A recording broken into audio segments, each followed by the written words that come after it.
On June 15, 2023, Chad Dorman arrived home early from work and asked his wife and 3 sons to join him in the main bedroom for a nap.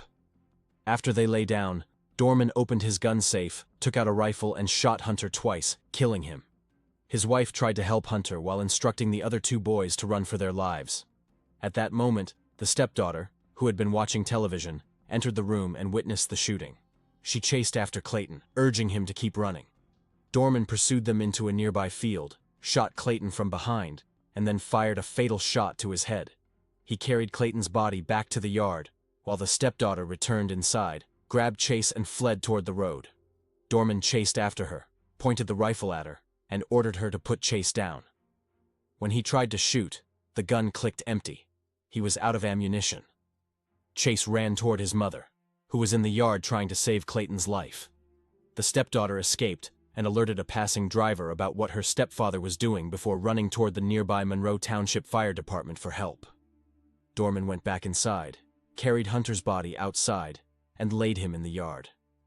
He then tried to pull Chase from his wife's arms, biting her during the struggle. When she managed to grab the rifle, Dorman fired, hitting her in the thumb. She dropped Chase, and Dorman shot the boy in the head. He then placed Chase's body beside his brother's and sat on the porch steps, silently watching his wife attempt to revive their sons until police arrived at 4:25 p.m. Chad Dorman was born in 1990 in Ohio, USA, and was the beloved only child of Kit and Gloria Dorman. From a young age, he was the center of his parents' world. His childhood was fairly ordinary. Growing up in a middle-class household, he made it through school without major difficulties. Although he wasn't an exceptional student, he managed to pass his classes and stay out of trouble. But things began to change once Chad reached adulthood. He developed a habit of heavy drinking and reckless driving, leading to numerous traffic violations and fines. On one occasion, he crashed his car and fled the scene, ignoring several court summonses. His most serious incident came in 2010, when he was accused of domestic violence against his father. Despite the accusation, his father chose not to testify, unwilling to see his son face legal consequences. The case was ultimately dismissed, but history soon repeated itself when Chad was accused of domestic violence again, this time by a romantic partner. As before, the case went nowhere because no one came forward to support the charges. Still, there was hope that Chad would eventually turn his life around. And for a time, it seemed he did. After meeting Laura, he fell deeply in love with her. He wasn't bothered by the fact that Laura had a daughter, Alexis, from a previous marriage. The couple soon built a life together in a residential neighborhood in Monroe, Claremont County. Their family expanded with the births of 3 sons, Clayton, Hunter, and Chase. By early 2023, Chad was 32 years old, Laura was 34, Alexis was 16, and the boys were 7, 4, and 3. The Dorman family settled comfortably into their quiet neighborhood. In their spare time, Clayton and Hunter loved playing baseball. Their coach often spoke fondly of them, describing how full of life and enthusiasm they were at every practice. He remembered Hunter as a playful prankster, while Clayton was the more focused one, serious about the game and always cheering for his teammates. Although both boys shared a passion for sports, their interests outside the field differed. Clayton loved building with Lego, riding his go-kart, playing with his dog, and especially looking after his younger brothers. Hunter, the more adventurous of the two, was usually found outdoors, splashing in the creek, jumping on the trampoline, or running around the yard. He was full of affection, often telling his mom and sister how much he loved them, and even little Chase, though still very young, was the center of their love and attention. He had already begun to show a vivid imagination, spending much of his day pretending to be a superhero. When he wasn't lost in play, he was by Laura's side, the two sharing an especially close bond. The community often admired how connected and loving the Dorman family seemed, impressed by the warmth they displayed in public. But behind closed doors, life told a different story. Neighbors frequently heard Chad shouting at Laura and the children. Hardly a day went by without some kind of outburst. Friends who were aware of the situation said things were getting worse, describing Chad as a ticking time bomb. The abuse eventually escalated to the point where Laura threatened to leave him. Still, Chad worked hard to maintain appearances. In June 2023, he changed his Facebook profile picture to one showing his 3 sons and later shared more posts, including one from the baseball field where Clayton, Hunter, and Chase smiled and gave thumbs up, an image meant to suggest that everything was fine. At the time, the photo didn't raise any concerns and appeared to show a loving, happy family. Those who knew about Chad's temper chose not to step in, hoping that things at home were getting better. On Wednesday, June 14th, the children had a baseball game and Chad, Laura, and Chase came to cheer them on. Afterward, the head of the new Richmond Sports Association saw Chad helping the kids into their car seats, acting attentive and responsible, giving no hint of the darkness behind his behavior. Tragically, no one realized that this would be the last time the children were seen alive.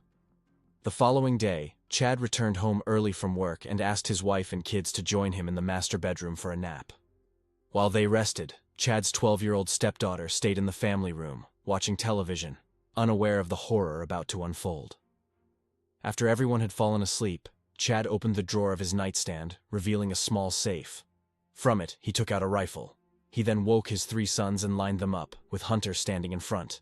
What followed was a scene of unimaginable horror. Chad shot Hunter twice, killing him instantly. The sound of gunfire jolted Laura awake, and she screamed in terror. She rushed to Hunter's side and frantically told her other 2 sons to run. In the next room, Alexis, who had been watching television, heard the shots and ran toward the bedroom. She saw her stepfather chasing Clayton and immediately ran after them. Clayton sprinted toward a nearby field, but despite his desperate attempt to escape, Chad caught up to him, as if in pursuit. He shot the boy as he ran, knocking him to the ground, then fired another shot at close range, ending his life. Chad carried Clayton's lifeless body back to the house. After seeing this, Alexis ran inside to rescue Chase, determined to get him to safety. She planned to reach the nearest road, but before they could escape, Chad caught up with them. He ordered Alexis to put Chase down, but she refused. When he tried to fire, the gun only clicked. It was out of ammunition. At that moment, Laura was in the yard, desperately trying to revive Clayton, though it was already too late. Alexis set Chase down and told him to run to their mother, promising she would go for help. The little boy sprinted into Laura's arms, seeking safety. Meanwhile, Chad went back inside to reload his rifle, and then carried Hunter's body outside, placing it in the yard. Afterward, he turned his attention to Chase once more, trying to pull him away from Laura. A violent struggle followed. Chad bit Laura's hand before shooting her in the same spot. She dropped Chase in pain, and Chad seized him. Moments later, he fired a fatal shot to the boy's head. After the killings, Chad calmly placed Chase's body beside his brother's and sat on the porch steps, coldly watching as his wife tried desperately to bring their children back to life. By 4:14 p.m., Laura realized there was nothing more she could do. In a state of panic and devastation, she called the police, screaming that her babies were gone. Investigators later determined that Chad had fired a total of 9 shots. One of the boys was struck once, while the other 2 were each shot 4 times. Meanwhile, Alexis was sprinting toward the Monroe fire station, crying out for help. A neighbor driving by saw her and stopped to ask what was wrong. Through tears, Alexis said her stepfather had killed everyone at home. The neighbor offered her a ride, but Alexis refused, insisting she couldn't leave her family behind and kept running toward the fire station for help. The neighbor parked her car and immediately called the police, recounting what Alexis had told her. When asked if she could approach the house to check on the situation, she refused, saying she was afraid of being shot. By then, 911 operators had already received 2 calls about the shooting and had dispatched officers to the Dorman home. Neighbors who had heard the gunfire gathered in their yards, trying to understand what was happening, unaware of the full horror that had unfolded. Around 4:30 p.m., police arrived at the scene to find Chad sitting calmly on the front steps, rifle in hand. He told the officers he wouldn't resist and openly confessed to what he had done, asking them to take him to jail. As Chad was taken into custody, officers turned their attention to the 3 children lying motionless in the yard, each suffering from fatal gunshot wounds. Paramedics immediately attempted CPR on the children, but their efforts were in vain. Within minutes, the heartbreaking confirmation came. All 3 had died. The focus then shifted to Laura, who was suffering from a gunshot wound to her hand. Though not life-threatening, the injury was severe enough to require urgent care. She was rushed to the University of Cincinnati Medical Center, screaming at Chad that he had destroyed her life as paramedics loaded her into the ambulance. Chad's arrest went without resistance, though he behaved strangely, warning officers about the family dog and instructing the animal to go back inside before being placed in the patrol car. The property was soon surrounded with yellow police tape, as investigators prepared to return the next day for a detailed crime scene analysis. That night, Chad Dorman was formally charged with 3 counts of aggravated murder. When investigators returned to the house the following morning, they found no signs of forced entry, confirming that Chad had acted entirely on his own. In his initial confession, he coldly admitted to planning the murder of his children since the previous October and revealed that he hadn't slept for 3 days before carrying out the killings. Haunted by his own thoughts, Chad appeared in court on June 16th, wearing a padded green vest meant to prevent self-harm. Escorted by 6 deputies due to concerns about his behavior, Chad openly confessed during the hearing that he had lined up his 3 sons before shooting them. Witness statements from neighbors were presented, including one who had seen Clayton trying to flee from his father. The evidence against Chad was overwhelming. His defense team requested bail be set at $75,000, citing his long-standing relationship with Laura, and arguing that his lack of steady employment and community ties made him a minimal flight risk. Prosecutors, however, pushed for a $20 million bail, a record-setting amount in Ohio, effectively guaranteeing that Chad would remain behind bars. The judge agreed with their request. The Claremont County Prosecutor's Office described the case as the worst crime they had ever encountered, condemning Chad for betraying the trust of his children, who had looked to him for love, protection, and guidance. The prosecutor emphasized the sheer brutality of the killings, particularly Chad's decision to chase down and execute Clayton. He also criticized the community for failing to act despite clear warning signs of Chad's violent behavior.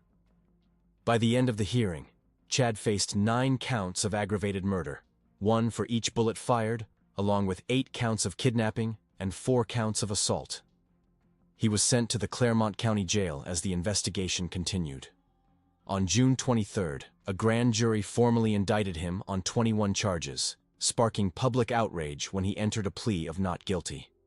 The Claremont County prosecutor stated that the aggravated murder charges made Chad eligible for the death penalty.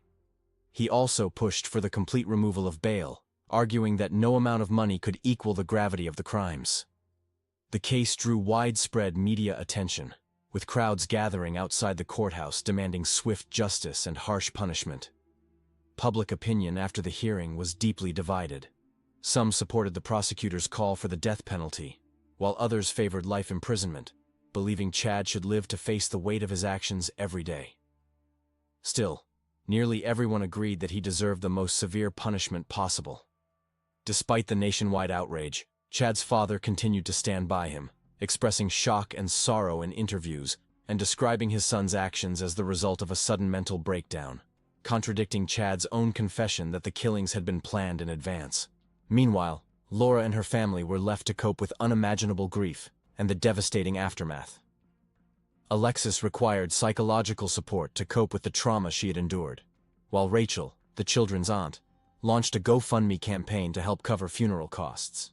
She expressed that although the trial might bring Chad to justice, it could never heal their shattered hearts, leaving them only with memories of the joyful children they had lost. On June 25th, the New Richmond Sports Association organized a vigil at the local baseball field, selling T-shirts to raise funds for Laura and her family. Members of the community visited the Dorman home, leaving behind toys, candles, and flowers in heartfelt tribute to the 3 boys. The following day, on June 26th, a memorial service was held for the children at the First Baptist Church. Laura asked attendees to wear bright, colorful clothing to celebrate her sons' lives rather than mourn them in darkness. Yet despite the cheerful colors, the atmosphere was heavy with grief, especially among the children's friends who struggled to comprehend the enormity of the tragedy. During the memorial service, the boys' coach spoke about the precious time he had shared with them, recalling their energy, kindness, and the countless moments that could never be replaced. On September 22nd, a pre-trial hearing was held, and the court scheduled Chad's trial for July 8, 2024, expected to run until August 12th of that year. It was determined that Chad would remain in custody at the Claremont County Jail, with his bail maintained at $20 million. Even now, the motive behind the horrific crime remains unclear. No one truly understands what compelled Chad to take the lives of his 3 children. Some media outlets have suggested he may have acted out of revenge against Laura, who was reportedly planning to leave him due to his escalating violence toward her and the kids. Chad, however, has never confirmed or denied this theory and continues to refuse cooperation with investigators. In February 2024, during a court hearing, Chad's defense attorneys filed a motion to suppress his statements to police, citing legal violations during his interrogation. The judge agreed, ruling that Chad's confessions, where he admitted to killing his 3 sons, would not be admissible in court, as his rights had not been properly upheld following his arrest. If you found this case fascinating, don't forget to like the video and subscribe to the channel.